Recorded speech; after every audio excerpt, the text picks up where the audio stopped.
आप इस तरह अचानक हमें छोड़ के चले आए, मैं तो बुरी तरह से घबरा गई थी। पता नहीं क्या हो गया। दीवान साहब से नहीं पूछा कि क्या हुआ? डैडी की जो हालत है वो उन्होंने आपको बता ही दी थी। वो कभी झूठ नहीं बोलते। मुझे क्या मालूम था कि वो अंदर से इतने खोखले हैं, वरना एक इंजीनियर को 10-15 लाख देने। लेकिन आप लोगों ने तो पहले दहेज की बात बिल्कुल नहीं की। सोचा था दीवान साहब है, बिन मांगे ही बहुत कुछ मिल जाएगा। वो अपना मकान गिरवी क्यों नहीं रख देते? उसे तो गिरवी रखा जा चुका है, उसी से तो हमारी शादी हो पाई है। उसे बेचा भी तो जा सकता है। तो फिर रहेंगे कहाँ?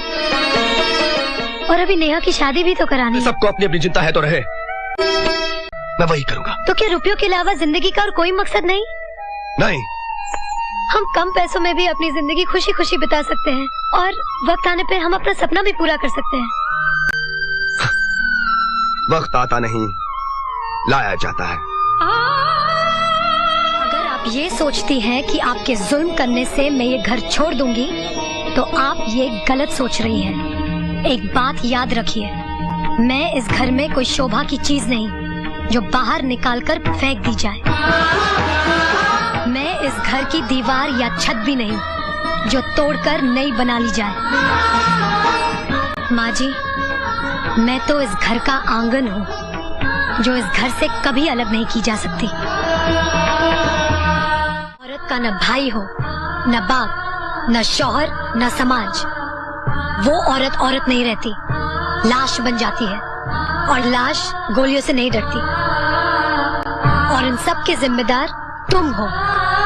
मैं तुम्हारी बर्बादी नहीं चाहता था। फिर मुझे बर्बाद क्यों किया? मैंने अपनी बहन की चिता पर कसम खाई थी कि मैं निरंजन को कभी शादीशुदा जिंदगी का सुख भोगने। इसलिए कि मेरा राम ही रावण है। मैं किसी का राम नहीं और ना ही राम बनना चाहता हूँ। ये दुनिया राम लीला नहीं, महाभारत है। यहाँ जीतना ही धर्म है और किसी भी कीमत पर जीतो। छोटे चौधरी, किसी भी कीमत पर जीतने वाले अक्सर जीतकर हार जाते हैं। लेकिन मैं कभी नहीं हारूंगा। आपकी बारात मंडप से वापस आ गए, कल्पिता की साड़ी सफेद हो गई, आपके बाप की पगड़ी उछाली गई। क्या कर लिया आपने? तो तुम यहाँ बनवास काटने नहीं, बदला लेने आई हो। देखता हूँ तुम बदला कैसे लेती हो। पाप का घड़ा अगर भर गया हो तो उसमें कंकर मारने की जरूरत नहीं पड़ती, वो घड़ा खुद ही फूट जाता है।